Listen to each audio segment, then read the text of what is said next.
오늘 본문 말씀을 보면 하나님 말씀을 전하고자 했을 때에 이제 10장의 말씀은 복음 전파에 대해서 구체적으로 말씀하고 있는데, 그 5절부터 15절까지는 복음 전파하는 이들의 자세가 어떠해야 되는지를 말씀하고 있고, 또 6절부터 25절까지는 그 박해에 대한 태도, 그러니까 복음을 전파하려고 했을 때에 경험하게 되는 그 어려움들에 대해서 말씀하고 있습니다. 그 다음에 26절부터 33절까지는 하나님 말씀에 대해서 어떠한 마음의 자세로 또 복음 전파의 사명을 감당하면서 살아야 되는지에 대해서 오늘 본문은 구체적으로 우리에게 언급해 주고 있습니다. 16장, 오늘 10장 16절 보면, 보라 내가 너희를 보냄이 양을 이리 가운데로 보냄과 같도다. 그러므로 너희는 뱀같이 지혜롭고 비둘기같이 순결하라. 그러니까 천국 백성으로서의 우리가 삶을 살아가야 되는데, 하나님 나라의 백성으로서 세상을 살아가는 것 자체가 그리스도 예수 주님께서 이 땅에서 고난 당하시고 어려움을 당하셨기 때문에 그의 제자들이 그 복음을 위해서 어떠한 어려움을 경험하는지에 대해서 또 말씀하고 있고, 그 심령, 그러니까 주님의 마음이 양을 이리 가운데, 쭉 이제 이리들 줄 서 있으면 그 옆에 이제 양이 지나가는 것 같은 그런 그 마음의 표정, 그 마음에 이제 주님의 마음을 이제 그렇게 표현하고 있죠. 그러니까 복음을 전하는 것이 이 당시에 있어서 그 초대 교회의 그 모습은 교회와, 그러니까 종교와 삶이 거의 일치된 사회를 살고 있습니다. 그러니까 삶이 종교고 종교가 바로 이제 삶인 거예요.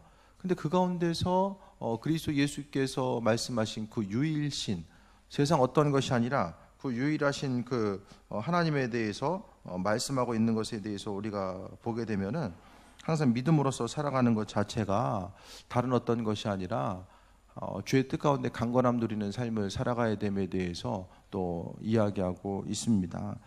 그러니까 믿는 자로서 세상을 살아가면서 하나님께서는 두려워하지 말라고 말씀하셨고, 또 믿음으로써 승리하는 삶이 무엇인지를 분명하게 또 언급하고 있습니다.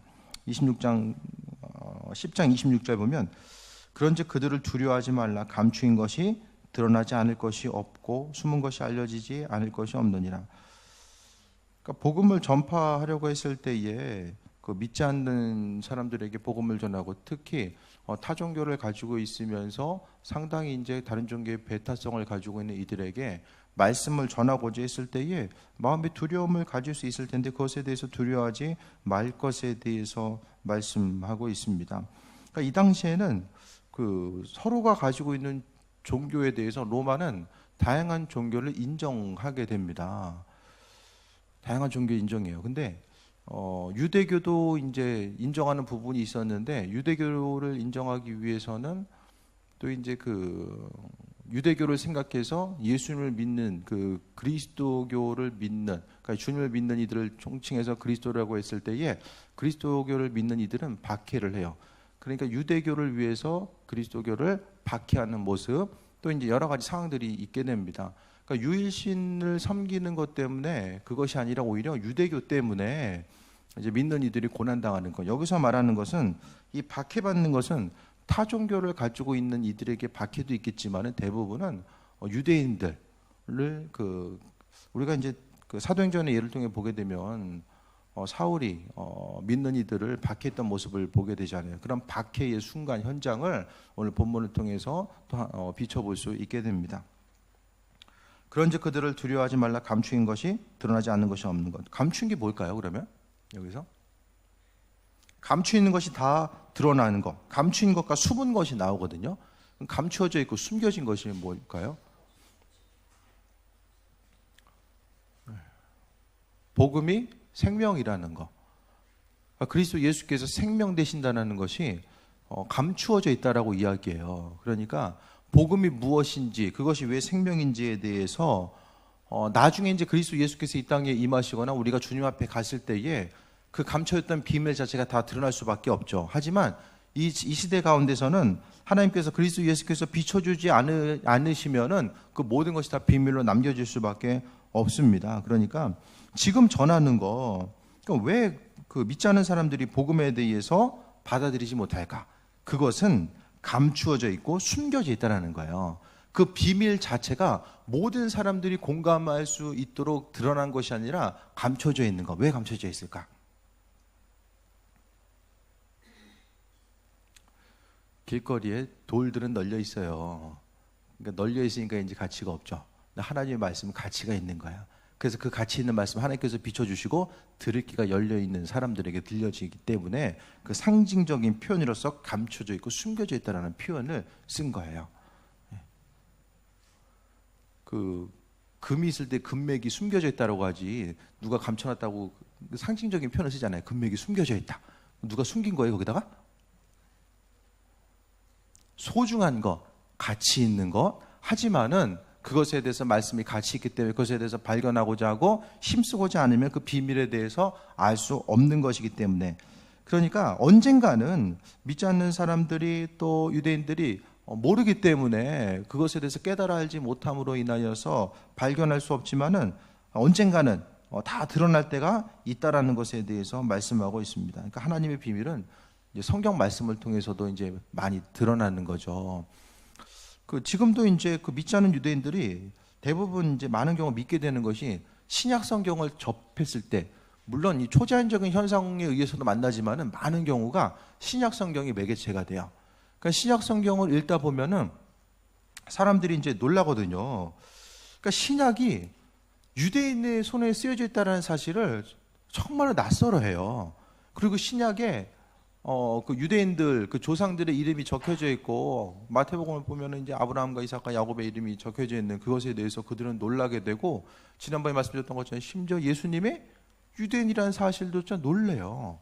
그것에 대해서 전혀 인식하고 있지 못하다가 말씀을 접하고 보다 보니까 그 말씀을 통하여서 또 하나님의 이끄심과 그 인도하심을 또 바라보게 되고, 또 신약의 말씀이 무슨 말씀이에요? 구약의 말씀이잖아요. 그러니까 더 놀라는 것은 신구약의 말씀이 연결되어 있다는 그것 때문에 그들은 많은 충격을 받아요. 그러니까 이전에는 신약 성경은 어떤 책이냐면 금서예요. 금서. 유대인들에게 읽으면 안 되는 책, 절대 안 되는 책. 믿는 사람들이 저기 불경구에다가 번역본 읽지 않잖아요. 뭐 본 적 있으신 분은 모르겠지만은 어쨌든 간에 안 그러잖아요. 그러니까 그거 마찬가지인 거예요.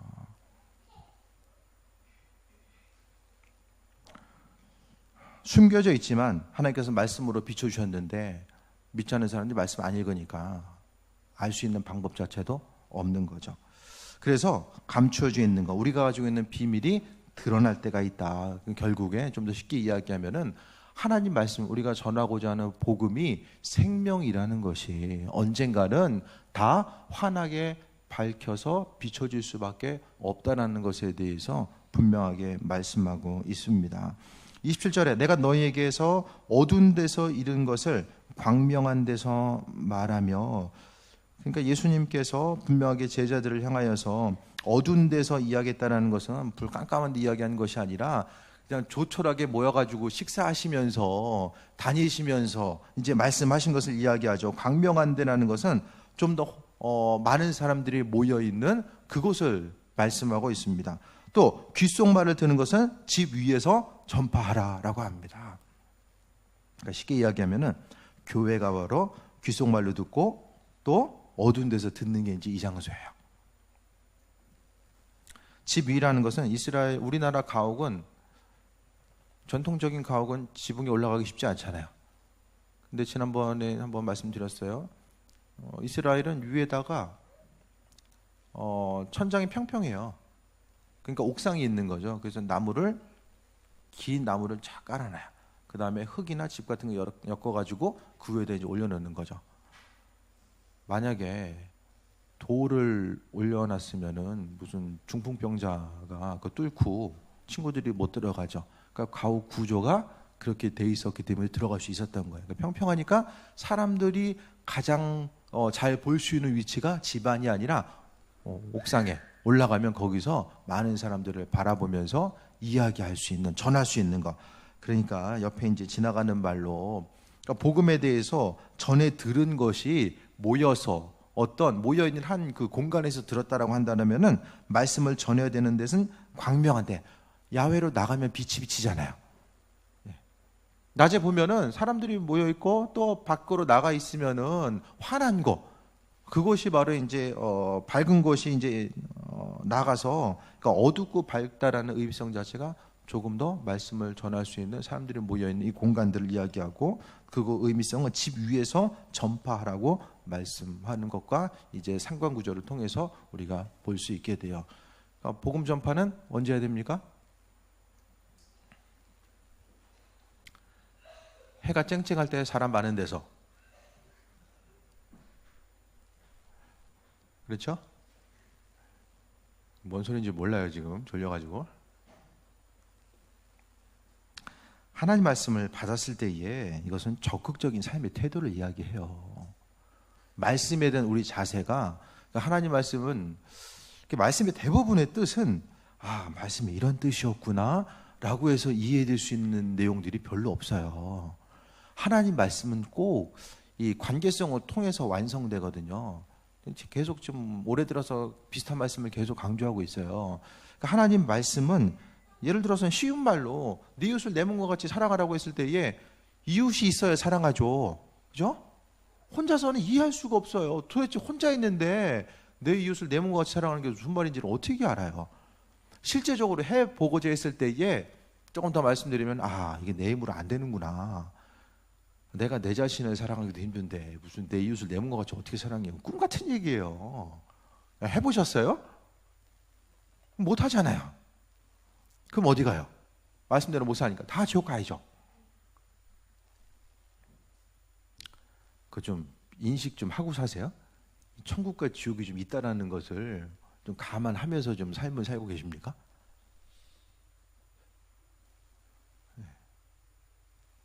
우리 항상 천국과 지옥에 대한 지옥에 대한 소망 가질 거 없지만은 하나님 나라에 대한 소망함 자체를 분명히 이제 가지면서 살아가야 됩니다.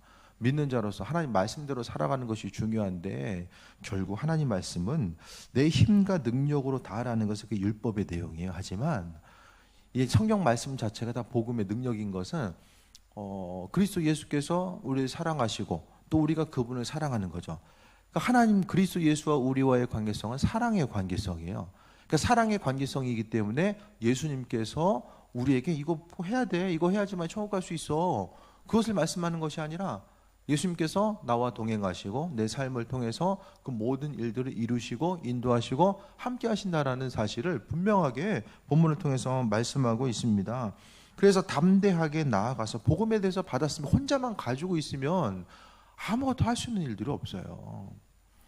우리가 그 성경적인 신앙생활에 대해서 생각했을 때에 구약의 내용을 통해 보게 되면은 구약은 총칭하는 것이 신약도 하나님의 사랑이지만 구약도 하나님의 사랑이에요. 어떻게 생각하면은 신약의 내용보다 구약에서가 훨씬 더 하나님의 우리를 향하신, 이스라엘 민족들을 향하신, 또 믿는 이들을 향하신 그 사랑함과 그 세밀함과 배려하심과 인도하심이 더 자세히 나와 있어요. 소돔과 고모라 성을 심판하실 때도, 그리고 계속해서 잔머리 굴리면서 도망다녔던 야곱에게도 하나님께서 그 사랑을 계속해서 비춰주시고, 이스라엘 민족들이 우상 숭배할 때도 하나님은 은혜로 비춰주시고,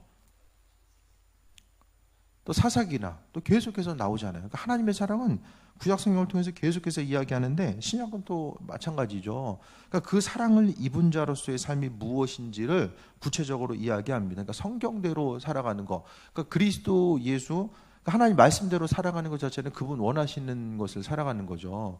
그러니까 구약에서 나오는 것은 그 이스라엘 민족뿐만 아니라 그 사랑함 자체가 점점 더 이제 넓어져요. 구약 성경의 이제 초반부에 보면은 이스라엘 민족들을 향한 하나님의 사랑이 나오는데, 이 아모스 선지자 이후부터는 하나님의 사랑, 그러니까 모든 열방이 이스라엘만 주관하시는 하나님이 아니라 세계 모든 만민을 주관하시는 하나님의 모습이 아모스서부터 이제 본격적으로 등장하게 되고, 그것은 그 하나님의 사랑과 인도하심, 그 예비하심이 이스라엘을 넘어서서 모든 민족에게 미쳐진다라는 거죠. 그러니까 우리가 가져야 될 것은 하나님의 선택된 백성으로 어떻게 살아갈 것인가, 이 어떤 믿지 않은 사람들 향한 배타성이 아니라 정말 신구약의 말씀을 온전히 이해한다라면은 구약의 내용도 마찬가지고 신약도 예수님께서 말씀하신 것이 다 알고 있잖아요.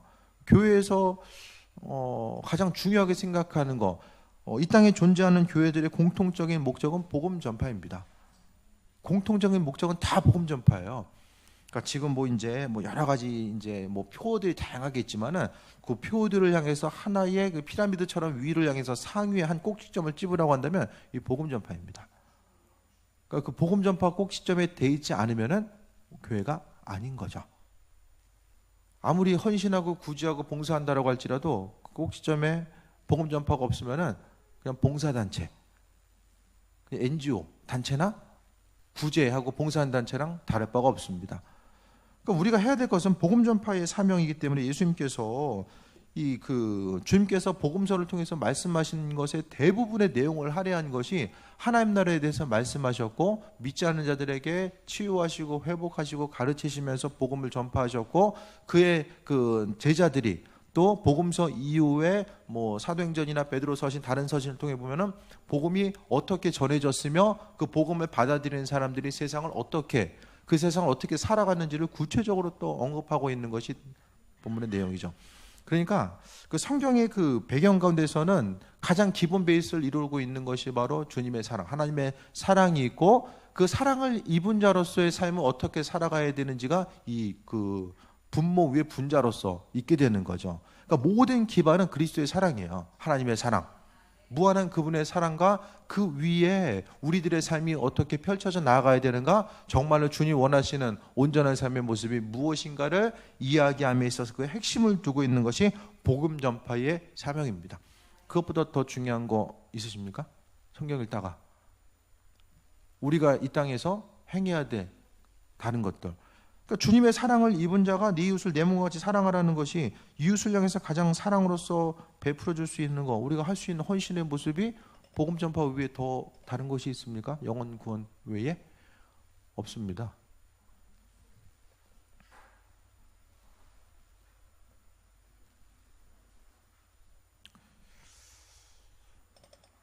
우리가 어떻게 해서 보면 좀 속고 있는 거죠. 속는 거.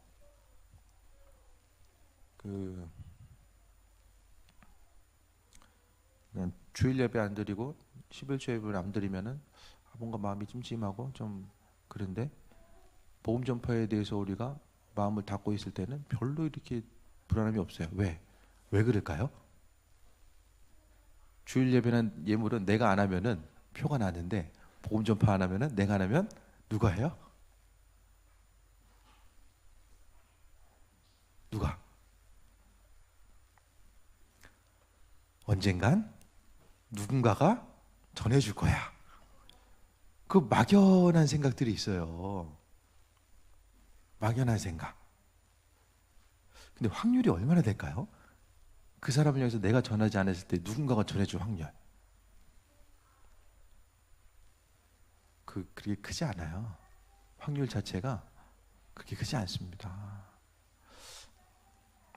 믿는 자로서 복음 전파에 대해서 다시 한번 생각해 볼 수 있게 되길 바라고, 그래서 오늘 예수님께서는 복음 전파하는데 어려움이 있었어요. 오늘 본문의 내용, 예수님도 복음 전파하는데 어려움이 있으셨고, 제자들뿐만 아니라 기독교 역사가 2000년 이상 내려오면서도 수많은 어려움들이 있었어요.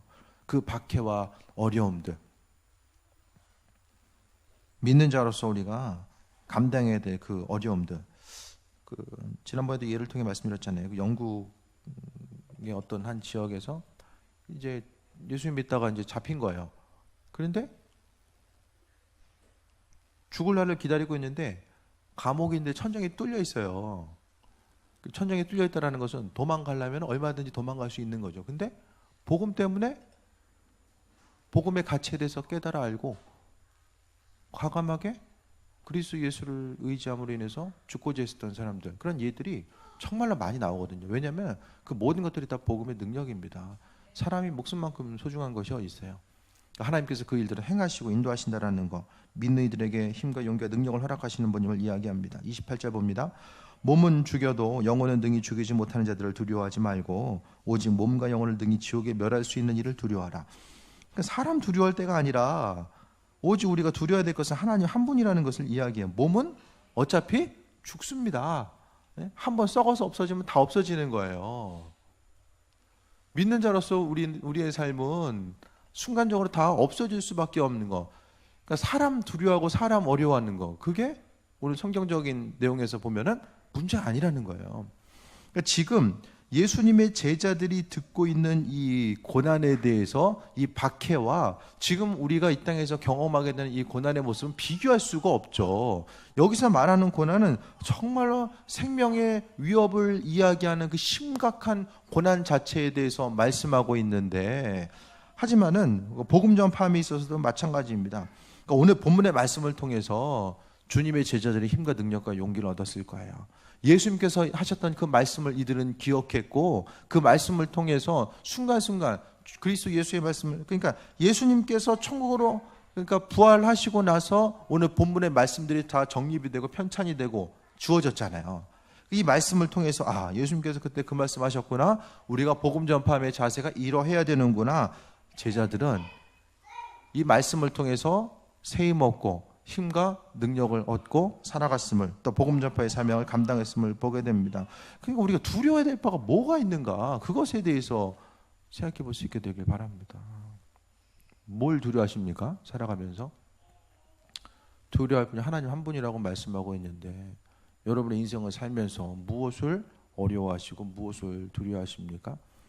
그러니까 오늘 성경을 통해 보면은 복음 전파라고 했을 때에 어려움을 경험하는 것이 당연하다라고 말씀하고 있어요.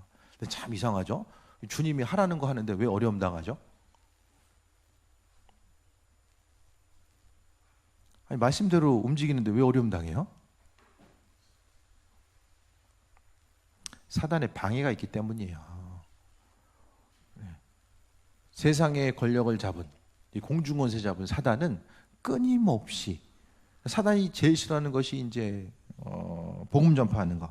그러니까 복음 전파라는 것은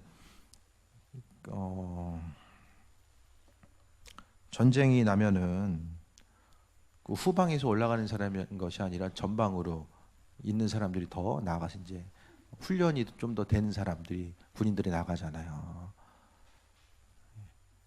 뭐 지금도 그런지 모르겠지만은 신체 등급이 좀 높게 나올수록 좀 전방 쪽으로 많이 가잖아요. 그러니까 영적 전쟁이라는 거, 전도라는 것이 영적 전쟁의 최전방에 있는 모습입니다. 그러니까 끊임없이 사단은 믿는 사람들에게 자신이 잡고 있는 영혼들을 뺏기지 않으려고 하고, 또 하나님은 우리의 입술의 고백을 통해서 선포하고 전파하고 했던 그 입술의 고백을 통해서 믿지 않는 이들을 구원하고자 하는 것. 그러니까 복음 전파라는 것은 그냥 오늘 복음 전파 해야 되겠네, 그게 아니라 오늘 하루가 바로 영적인 싸움의 순간, 전쟁터에 있는 거예요.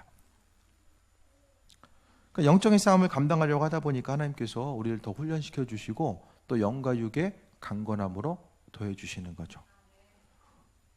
그 무기도 보면은 전방부터 이렇게 좋은 것들은 바뀌어서 후방으로 가잖아요. 절대로 후방부터 좋은 거 먼저 가지 않습니다. 전방부터 계속해서 순차적으로. 마찬가지입니다. 하나님께서 복음 전파의 사명을 감당하고자 하는 이들에게 영과 육의 강건함으로 도와시는 것은 그럴 수밖에 없는 거죠.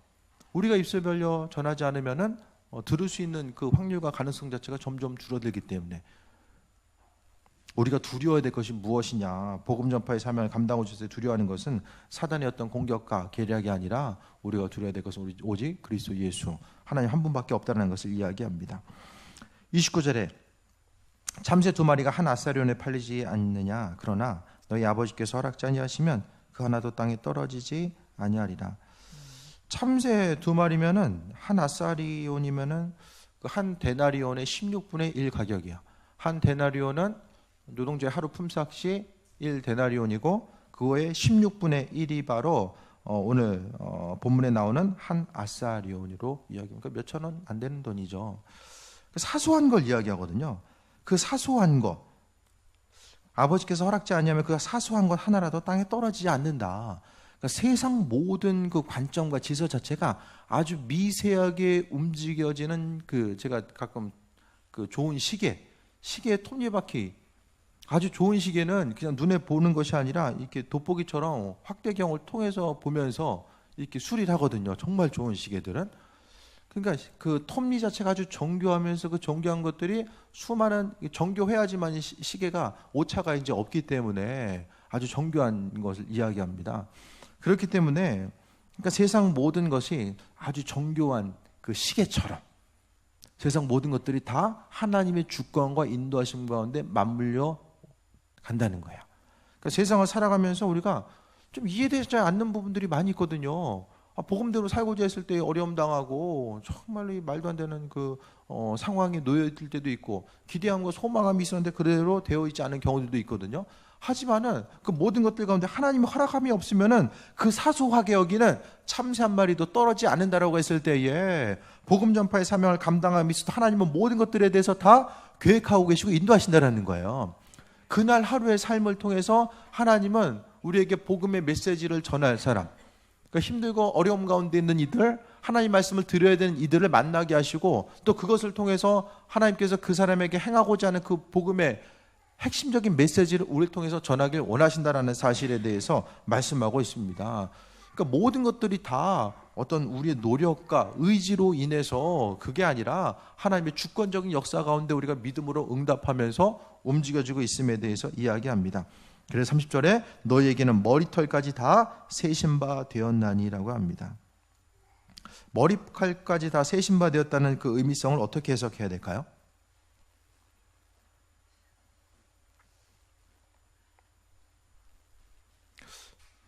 어제 머리털, 오늘 머리털이 동일하면 그냥 계속 세면 되는데 빠지는 머리털이 있죠? 좀 많이 빠지는 분 있고 덜 빠지는 분도 있을 텐데 그 머리털까지 세신다는 게 무슨 말이에요? 하나님의 주권과 인도하심과 보호하심. 그런데 머리털까지 세신다는 말씀이 어디 들어가 있어요? 복음 전파의 담대성 가운데 들어가 있어요. 성경 해석함에 있어서 아주 중요한 게 반복이라고 말씀드렸고 문맥입니다. 문맥. 그 말씀이 어떤 상황 가운데 쓰여졌나 그걸 봐야 돼요. 다시 말씀드립니다. 이것은 너희에게는 믿지 않는 사람이 아니라 너희에게는 말씀하고 있잖아요. 너희는 누굽니까? 여기서? 너희가 누구예요?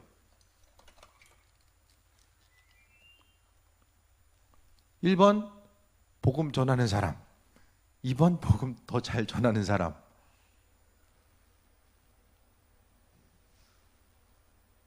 뭐 똑같죠, 뭘 고민하고 그래요. 1번이나 2번이나.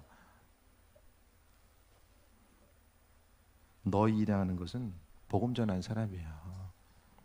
하나님 말씀대로 반항하고 전하는 사람들은 하나님께서 머리털까지 다 세신 바 되었다라는 거. 그 사람의 마음의 생각과 환경, 있어야 될 것들, 필요한 것들, 마음의 기쁨과 상처, 고난, 모든 것들에 대해서 하나님께서는 다 세신 바 되는 거. 나를 나보다도 더 잘 알고 계신 분. 사람이 자기 머리카락 세는 사람은 없잖아요. 아무도 없잖아요. 근데 하나님께서는 알고 계신다는 거예요. 그러니까 여기서 말하는 것은 주권적인, 세상 가운데 움직여지는 주권적인 하나님의 섭리뿐만 아니라 하나님의 복음 전파를 행하고자 하는 그 한 사람 한 사람을 향한 하나님의 사랑과 인도하심을 또 이야기합니다. 한 구절 다 보면 두려워하지 말라 너희는 많은 참새보다 귀하니라 라고 합니다. 복음 전파라고 했을 때 이 두려워하지 말라라고 분명하게 계속해서 강조하고 있음을 보게 됩니다. 지금 계속해서 강조되는 말씀이 뭐예요? 26절에 두려워하지 말라. 그 다음에 28절에 지옥에 멸할 수 있는 일을 두려워해라. 그 다음에 31절에 두려워하지 말라. 두려움의 문제를 지금 계속 이야기하고 있어요. 이제 반복해서 나오는 것이 중요하다고 말씀드렸잖아요. 그러니까 오늘 복음 전파에 있어서의 지금 두려움의 문제를 예수님께서는 제자들에게 구체적으로 말씀해 주고 있어요. 이 두려움의 문제가 항상 두려움으로 있는 것이 아니라 그 다음의 것은 복음 전파하다 보면 초반에는 두려울지 모르겠지만 가면 갈수록 주님께서 담대함을 주시거든요. 왜? 그 복음 전파하는 것이 두려웠었는데 왜 담대함이 생기죠? 네. 그 이전에는 복음 전파 내가 나가서 내가 하는구나 생각했는데 말씀 전하면 전할수록 이거 주님이 내 안에서 행하시는구나, 주님이 나를 사용하시는구나, 그것에 대해서 인식이 되니까 내 상태가 별로 중요하지 않은 거예요. 그러니까 내가 내 안에 기쁨이 있으면 내 안에 주님께 기쁨이 있는 것이고, 내가 복음 전파하면서 고난이 있으면 내 안에 계신 주님께서 고난 당하신 것이고, 나를 통해서 그것이 바로 이제 갈라디아서 2장 20절에 사도 바울의 믿음의 고백으로서 또 연결져서 볼 수 있게 됩니다. 그러니까 두려워하지 말라고 말씀합니다. 왜냐하면은 우리는 많은 참새보다 더 귀한 존재, 다른 어떤 것보다 더 귀한 존재가 우리들이기 때문에. 너희는 누굽니까? 또 복음 전하는 사람들이 너희인 거예요. 복음 전하는 자들을 이야기합니다. 복음 안 전하는 자를 이야기하는 것이 아니라 복음 전하는 사람들을 찝어서 지금 이야기하고 있는 거예요. 32절에 누구든지 사람 앞에서 나를 시인하면 나도 하늘에 계신 내 아버지 앞에서 그를 시인할 것이요. 시인한다는 게 무엇입니까? 나 저 사람 알고 있어요. 그걸 시인하는 게 아니에요. 복음을 전파라고 이야기하면서 시인한다라는 이 문맥과 연결돼 봤을 때 이 시인이 뭘 이야기하는 걸까요? 단순히 알고 있어요. 나 예수님 알아요. 그걸 지금 32절에 갖다 붙여놨을까요? 그냥 단순히 안다라고 했을 때의 세상 가운데 고난당함이, 물론 그런 나라도 있지만 이 땅을 살아가는 우리들에게 있어서 단순히 그리스도 예수를 아는 것으로 인해서, 안다는 것으로 인해서 고난을 이야기하는 것이 아니라 시인한다라는 그런 적극적인 하나님 말씀에 대해서, 복음에 대해서 전파하는 이 자세 자체를 이야기합니다. 시인하면 하늘에 계신 내 아버지 앞에서 그를 시인한다. 그러니까 천국에 가면 예수님 계시잖아요. 예수님이 너 누구냐라고 이야기하는 것이 아니라 주님이 내 이름을 아시고 이야기를 해주는 거죠. 구월동 광영교회 다니다 왔는데, 몇 년 다니다 왔는데 내가 복음 전파할 때에 복음 전파했다, 이제 아는 거예요. 왜? 복음 전파의 순간이 그리스도 예수께서 그 안에 계셔서 함께 동행하셨기 때문에. 근데 그게 아니면 우리가 주님과 동행할 일이 뭐가 있습니까? 여러분 인생 가운데 바쁘고 분주하기 때문에 주님 생각할 일이 많지 않을 거예요. 그러니까 내가 주님과 더불어서 함께 일할 수 있는 거, 그러니까 함께 일한다는 것은 나도 관심이 있고 주님도 관심이 있고, 동일하게 주님이나 나나 동일하게 가치를 좀 가지고 있어야죠. 나는 목숨 걸고 중요한데 주님 벌써 중요하지 않아. 아니면 그 반대적인 거, 주님은 중요하다고 하는데 내 인생은 별로 중요하지 않아. 함께 뭘 할 수가 없잖아요. 주님도 기뻐하고 나도 기뻐하는 거 뭐가 있을까? 그게 복음 전파인 거예요. 그러니까 복음에 대한 가치에 대해서 아는 사람은 전할 수밖에 없는 거죠. 그래서 이제 나중에 천국 가서 결국 시인한다라는 것이 이제 우리를, 이것을 어떻게 생각하면 좀 변호해 주는 의미, 다른 사람들에게 예수님을 변호해 주는 거죠. 예수님이 누구인가, 좀 큰 의미성 가운데 보면 예수님 앞에 우리가 갔을 때, 하나님 앞에 갔을 때에 우리의 죄의 모습이 있지만은 예수님께서 우리를 위해서 하나님께 변호해 주는 거죠. 죄의 모습, 죄 없이 갈 수 있는 사람 없잖아요. 죄가 있지만은 그래도 하나님께서 우리를 은혜 가운데 비추시고 함께 하시고 그리스도 예수께서 함께 하시는, 그러니까 하나님도 예수님이 보증해 주니까 우리를 또 천국으로 이끄시는 그런 선순환이 되는 거죠. 그러니까 복음에 대해서 뭐 어떻게 복음을 전도지를 전하든 뭐 유창하게 뭐 조금 더 근접해서 접근해서 하나님 말씀 깊이 전하든, 중요한 것은 내가 그리스도 예수의 이름 때문에 움직이고 행하고 마음의 부담감을 가졌던 그 부분에 대해서 주님께서는 기억하시고 은혜로 임하신다라는 사실을 이야기합니다. 33절에 누구든지 사람 앞에서 나를 부인하면 나도 하늘에 계신 내 아버지 앞에서 그를 부인하리라. 주님은 시인하는 삶을 사십니까? 부인하는 삶을 사십니까? 그 시인하는 삶을 살면 좀 불편하죠. 예수님 믿는 것을 다 드러내고 살면 좀 불편할 수 있어요. 그런데 고난이 아니라 이 불편함도 감수하지 않으려고 하면은 도대체 그리스도 예수는 우리에게 무엇입니까? 천국 가는 열쇠입니까? 그분 있어야지만이 천국 문 열고 들어갈 수 있는 열쇠입니까? 보조키예요? 천국 보조키?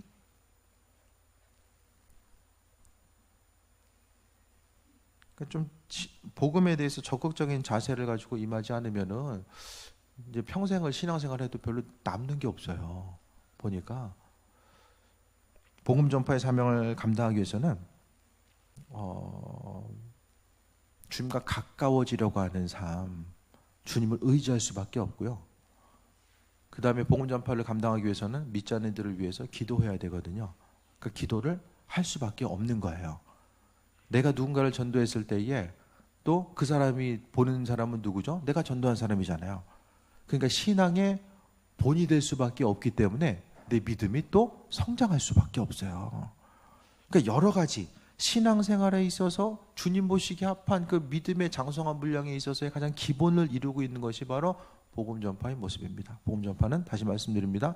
주님 관심이 있는 것에 내가 관심을 기울이고 내가 혼자 하는 것이 아니라 주님과 더불어서 주님께서 나를 통해서 이루시고 행하시는 것. 우리가 해야 될 것은 말씀에 대한 믿음에 대한 순종이죠. 그러니까 순종함에 있어서의 가장 기본적인 것이 바로 하나님 말씀대로 쓰임받고 그분께서 나를 통해서 행하고자 하는 것. 왜 중요하냐? 예수님께서 사도행전이나 사도행전 1장이나 마태복음을 통해서 분명하게 28장을 통해서 하늘로 올라가시면서 너희는 이거 해야 돼라고 분명하게, 그러니까 모호하게 한 것이 아니라 성경은 우리가 알아야 될 그 개념들은 모호하게 하지 않아요. 구체적으로 이거다라고 분명하게 찝어서 이야기해줘요. 정말 감사하게 이것저것 모호한 것이 아니라 이거다라고 이야기해줘요. 그 중에 대표적인 것이 바로 예수님의 마지막 명령, 복음 전파. 마지막에 그냥 잘 있어 하고 그냥 가셨으면은 그럼 제자들이 우리 이제부터 뭐 어떻게 살아야지 고민했을 거예요. 근데 확실하게 말씀해주고 땅까지로 내 증인되라고 말씀하셨어. 그러니까 제자들은 그걸 기억한 거예요. 우리가 뭐 해야 되지 고민하지 않고 그걸 기억했기 때문에 나아가서 교회를 세우고 또 교회 가운데서 한 사람 한 사람 만나서 교제하면서 또 일꾼을 파송하고 이런 믿음의 선순환들이 계속돼 나아갔음에 대해서 보게 됩니다. 열매는 주님이 주십니다. 중요한 거 열매는 주님이 주세요. 내가 전도해서 100명 세례받아야지만이 니네 천국 갈 수 있어? 이렇게 말씀하셨으면은 참 부담스러울 텐데 그렇게 말씀 안 하셨잖아요. 신앙생활은 믿음의 과정, 복음 전파도 마찬가지 과정이에요. 과정. 내가 내 입술을 벌려서 그리스도 예수를 전파하는 것, 그것이 바로 전도입니다. 예. 그 사람이 구원받을 때는 하나님 아시죠. 우린 도구로서 쓰임받을 때고 언제 교회 나오고 언제 세례 받게 될지 그거는 또 하나님의 주권적인 그 시간의 타이밍이 분명히 있을 거예요. 우리는 기도하고 우리의 몸과 마음을 주님께 내어드리는 것까지가 우리의 몫이죠. 나머지는 주님께서 행할 일들이기 때문에. 그러니까 이 복음 전파가 과정이라는 것에 대해서 생각하고 있으면은 우리가 담대하게 실족하지 않고 믿음으로 쓰임 받을 수 있음을 말씀드립니다. 예수님께서는 복음 전파하는 이들이 가지게 될 마음속의 두려움을 알고 계셨어요. 그래서 하나님께서 내가 모든 거 다 알고 있어. 너희들 머리카락까지도 다 세고 있고 또 다른 어떤 것 참새보다도 귀한 존재, 너무나도 귀한 존재, 복음 전하는 이들이 너무나 귀한 존재라는 사실을 말씀하시면서 세상 다른 거 두려워할 것이 아니라 모든 것이 다 밝히 드러날 때가 있는데 오로지 생명 대신 모든 것을 영혼까지라도 심판하실 그분에 대해서 우리가 두려워하면 되지 나머지 것들은 두려워할 필요가 없다라는 것을 말씀하고 있습니다. 그러니까 당장 복음 전파를 행하면서 또 믿지 않는 이들에게 복음을 전하고자 했을 때의 어려움보다 많은 이들이 주님 앞에 서서의 사명을 감당하지 못했을 때 그 어려움을 생각을 하지 못한다라는 거예요. 왜? 그거는 나중 일이기 때문에. 믿는 자로서 우리가 어떤 그 복음 전파에 대한 부담감으로 나아가는 것이 아니라 기쁨이죠. 그러니까 주님께서 나와 함께 하시면 그 기쁨에 대해서 아는 사람은 말씀을 전하는 것 자체 또 주의 복음 들고 나아가는 것이 때로는 육신적으로 힘들 수도 있지만은 그것 때문에 항상 부담 가지고 나아가지 않고 항상 기쁨으로 행하는 것. 예. 주변에 전도하신 분들은 막 그냥 악으로 깡으로 버티면서 막 이거 안 하면 지옥 가는데 뭐 그렇게 하세요? 주변에? 대부분 기쁨으로 하잖아요. 기쁨으로. 억지로 시켜서 하는 게 아니라 기쁨으로. 주님 기뻐하시니까 나도 기쁜 거예요. 결국 그 기쁨에 대해서 아는 사람은 복음 전파하는 거죠. 모든 것 주님께서 다 알고 계신다라고 말씀하셨고, 우리가 해야 될 것은 사람들 앞에서 그리스도 예수를 시인하는 것, 그분을 나타내고 그분이 우리의 삶을 통해서 나타날 수 있도록 우리가 온전한 삶을 살아가는 것이 바로 복음 전파의 사명을 감당하는 것임을 다시 한번 기억하시고 말씀 따라 승리하시고, 복음 전파는 그 삶의 여정 가운데 하나님께서는 머리털까지도 다 세심받으신다고 하신 그분의 위로하심과 인도하심과 함께하심이 우리의 삶 가운데 가득 넘치게 됨을 다시 한번 기억하는 귀한 시간 되시기를 축원드립니다. 기도하겠습니다. 주님 감사합니다. 오늘 말씀을 통하여서 하나님께서 두려워하지 말라고 말씀하셨습니다. 세상 다른 거 두려워하지 않게 하시고 오로지 우리가 사명 앞에 온전히 서서 주님만 나타내고 증거할 수 있는 그 귀한 삶을 살게 하여 주옵소서. 오직 그리스도 예수로 인해서 승리하기 원합니다. 주님으로 인해서만 강건함 누리기 원합니다. 아버지 하나님, 우리 한 사람 한 사람 기억하시고 은혜 위에 은혜 더하여 주옵소서. 감사드리며 예수님의 이름으로 기도했습니다. 아멘.